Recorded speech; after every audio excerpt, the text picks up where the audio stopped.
Thanks so much, Rajeev. We're now going to take some questions from the audience. I've got one for you. Besides supporting infrastructure and device availability, what are some of the other challenges faced by people in these areas?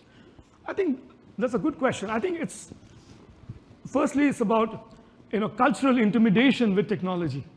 These are places with multi-generational mediocrity and poverty, right?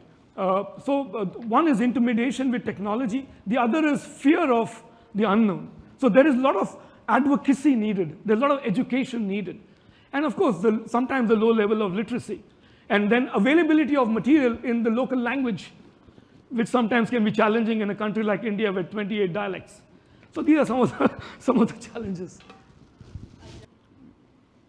Could you please clarify your comment about the bottom 20? The bottom 20? When you're talking about the 20% of the people that you need to get mobilized so that they can do something, as opposed to looking at the top 1%, 2%, and 3%, I think is the context. So basically, I was referring to, this is a huge pool of people out of the equation, right? Out of the digital economy. And they add they can add a lot of business value to the global economy. It's nearly about 40% of the global population.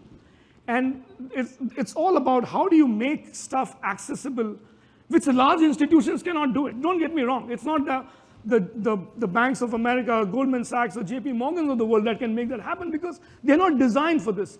But it's the secondary, tertiary organizations like the NGOs and the fintechs, which can be the conduit. So they can be the ones to bring these bottom 20%, 30% into the value chain. That's what I was referring to.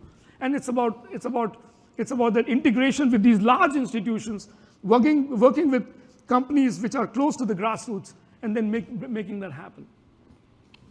Thank you for the question. All right. With that, I think we'll conclude. Thank you so much, Rajeev, for joining us today, and thank you for filling in.